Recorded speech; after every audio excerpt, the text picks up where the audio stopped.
Sa ilang gubat sa Asya, may mga sundalong sinasabing hindi pa rin umaalis hanggang ngayon. May mga kwento tungkol sa hukbong multo na nagpapakita raw tuwing gabi ng digmaan.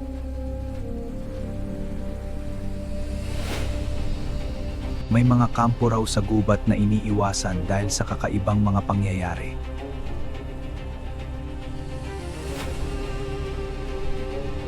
Tuwing gabi raw may mga sigaw na naririnig mula sa dating battlefield sa kagubatan.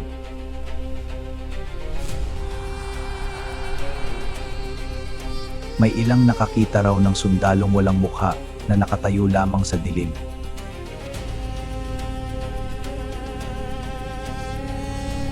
May mga tao raw na nakarinig ng yabag ng sundalo kahit walang taong kasunod.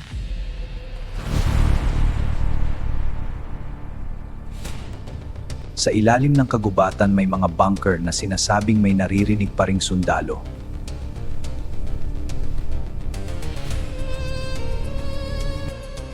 Marami ang naniniwalang hindi matahimik ang mga kaluluwang naiwan sa digmaan.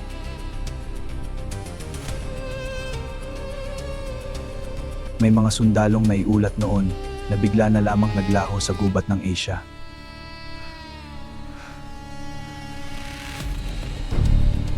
Sinasabing may mga aninong sumusunod sa mga sundalo pero nawawala kapag nilingon.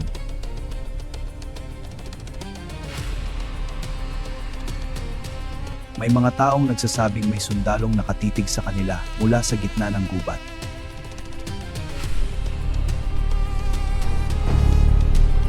Kahit walang tao, may mga yabag daw na sumusunod sa mga naglalakad sa lumang battlefield. Sa ilang bahagi ng Asia, may mga kwento tungkol sa multong sundalong Hapon sa gubat.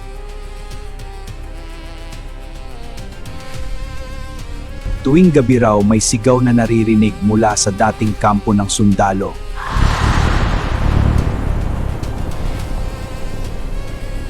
May mga ilog sa dating battlefield na sinasabing pinamumugaran ng kaluluwa ng sundalo.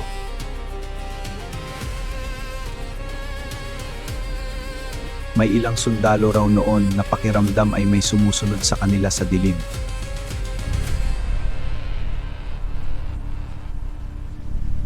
Maraming sundalo ang namatay sa gubat at ilan sa kanila ay tila hindi pa rin nakakaalis.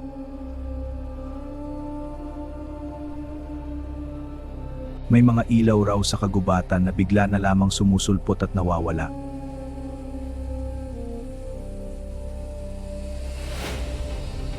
May mga bunkers sa Asia na may bulong daw na naririnig kahit walang tao.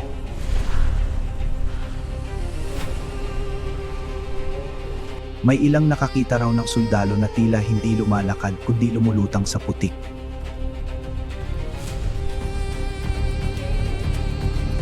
Sinasabing may hukbong multo raw na muling nagmamartsa kapag malakas ang ulan.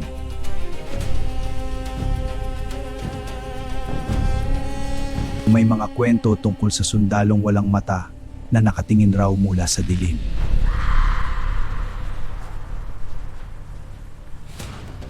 May mga lumang templo raw malapit sa battlefield na tumutunog kahit walang tao.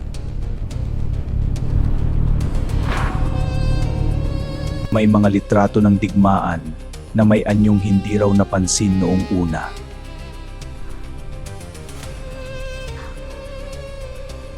May ilang sundalo raw noon na nakakita ng higanting anino sa gitna ng kagubatan.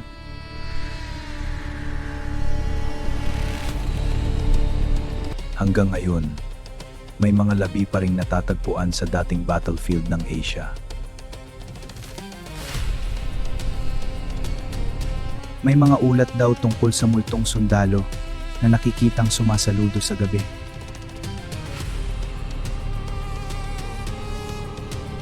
May ilang lugar sa Asia na iniiwasan dahil sa takot sa mga multo ng digmaan.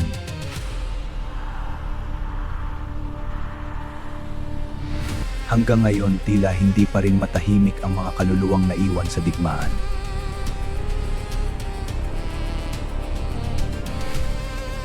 Sa ilang kagubatan sa Asia, maaaring may mga sundalong hindi kailanman nakaalis sa digmaan. Noong 1877, isang matinding Super El Nino ang tumama sa mundo at nagdala ng init, gutom at kamatayan sa milyon-milyong tao. Biglang uminit ang tubig sa Pacific Ocean at binago nito ang klima ng halos buong planeta. Sa India, China at iba pang lugar, halos walang ulan sa loob ng mahabang panahon at nagsimulang mamatay ang mga pananim. Dahil sa matinding tagtuyot, dumating ang malaking gutom at milyon-milyong tao ang nawalan ng pagkain at tubig. May mga ilog na halos tuluyang natuyo at ang ilang lawa ay naging tuyong putikan. Sa sobrang init, maraming kagubatan ang nilamon ng apoy at mabilis na kumalat ang mga wildfire. Habang ang ibang lugar ay natutuyo, ang iba naman ay sinalanta ng malalakas na bagyo at apaha. Ayon sa ilang historiador, mahigit 10 milyong tao ang maaaring namatay dahil sa gutom, sakit at matinding init.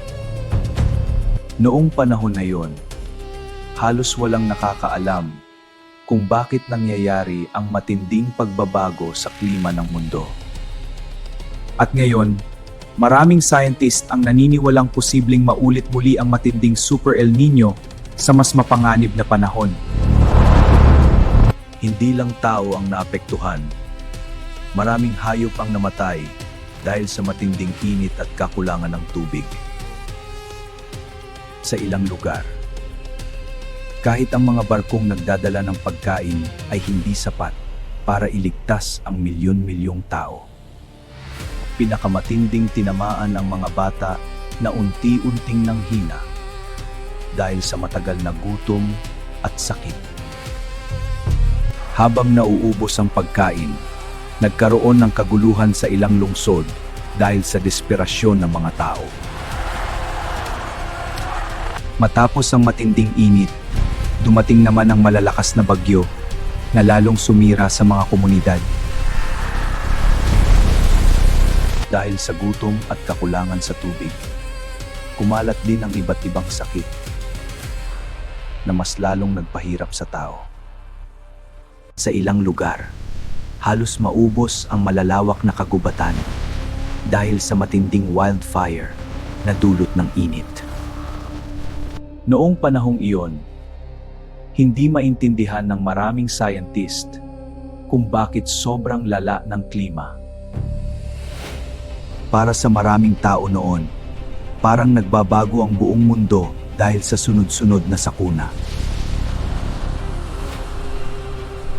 Hanggang ngayon, itinuturing pa rin na isa sa pinakamalalang El Nino events ang nangyari noong 1877. Ang nangyari noong 1877 ay nagsisilbing babala kung gaano kalupit ang kayang gawin ng matinding El Nino.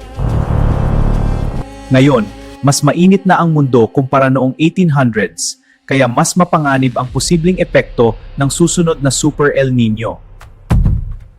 Sa ilang bansa, umaabot na sa sobrang taas ang temperatura na parang impyerno ang pakiramdam sa mga lungsod. May mga scientist na nagbababala na maaarang magkaroon ng mas malalaking tagtuyot na tatagal ng maraming taon.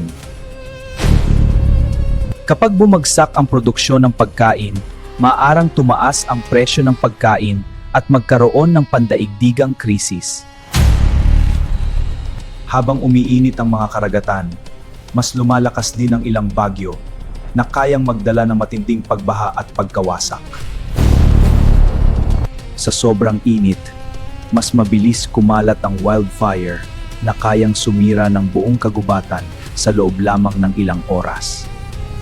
Kung mangyari muli ang matinding Super El Nino, maaaring hindi handa ang maraming bansa sa lawak ng magiging epekto nito. Maraming eksperto ang natatakot na maaaring mas lumala pa ang climate disasters sa mga susunod na dekada. Ang Super El Nino ng 1877 ay nagpakita kung gaano kahina ang sangkatauhan sa harap ng kalikasan at maaring mas malala pa ang susunod. Habang umiinit ang karagatan, mas maraming enerhiya ang nabubuo na maaaring magpalakas sa mga bagyo sa buong mundo. Kapag sobrang init ng dagat, mas mabilis ding nabubuo ang higanting ulanan at mapaminsalang bagyo. May ilang bagyo ngayon na mas malakas kumpara noon at tinatawag na super typhoons dahil sa sobrang lakas nito. Kasabay ng malalakas na bagyo, dumarating din ang higanting alon na kayang lumubog sa mga baybaying lungsod. Sa ilang lugar, buong komunidad ang nawawala dahil sa lakas ng storm surge at matinding baha. Mula sa kalawakan, ang ilang bagyo ay mistulang higanting halimaw na umiikot habang lumalakas.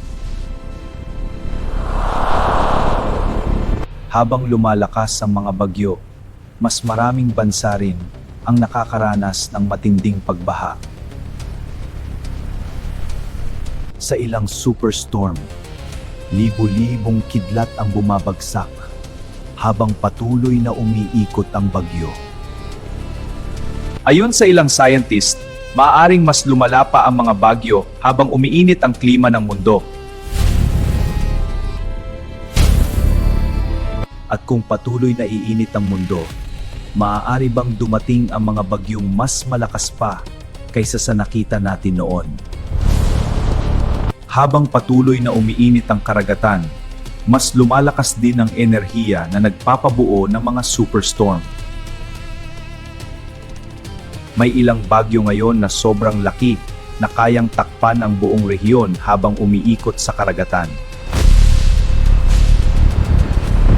Kasabay ng superstorm, dumadating din ang napakalalaking alon na kayang lumubog sa mga baybaying lungsod. Sa ilang bansa, buong komunidad ang nawawala dahil sa lakas ng baha at storm surge. Sa ilang superstorm, libu-libong kidlat ang bumabagsak habang patuloy na umiikot ang higanting bagyo. Habang tumataas ang tubig, mas maraming lungsod ang nanganganib na tuluyang malubog sa baha. Mula sa kalawakan, ang ilang bagyo ay mistulang halimaw na umiikot habang lumalakas sa ibabaw ng dagat. Sa iba't ibang bahagi ng mundo, sunod-sunod ang matinding bagyo na nagdudulot ng malaking pagkawasak. Ayon sa ilang scientist, maaaring mas lumala pa ang mga superstorm habang patuloy na umiinit ang mundo. Kung patuloy na iinit ang dagat, maaari bang dumating ang mga bagyo na higit pang nakakatakot sa nakaraan? May mga scientist na naniniwala na maaarang dumating ang mga bagyong mas malakas pa kaysa sa nakita ng mundo noon. Habang lumalakas ang mga bagyo, unti-unti ring nawawala ang ilang baybaying lugar dahil sa pagtaas ng tubig dagat. Sa ilang lugar, maaaring maging delikado na ang pamumuhay dahil sa tuloy-tuloy na baha at malalakas na bagyo. Mula sa kalawakan, ang ilang hurricane ay mistulang higanting mata na umiikot habang lumalakas. Sa lakas ng tubig, may mga bayan na maarang tuluyang mawala kapag tumama ang matinding superstorm. Kapag lumala pa ang climate disasters, maaaring milyon-milyong tao ang mapilitang lumikas upang mabuhay. May takot ang ilan na maaaring dumating ang panahon na halos walang tigil ang matitinding bagyo sa mundo. Mula sa satellite, mas nakikita ngayon kung gaano kalawak at kalakas ang mga superstorm sa Earth. Sa harap ng napakalalaking bagyo, naaalala ng tao kung gaano tayo kahina sa lakas ng kalikasan. Kapag hindi napigilan ang patuloy na pag-init ng mundo, maaari bang dumating ang mga superstorm na kayang baguhin ang kinabukasan ng Earth?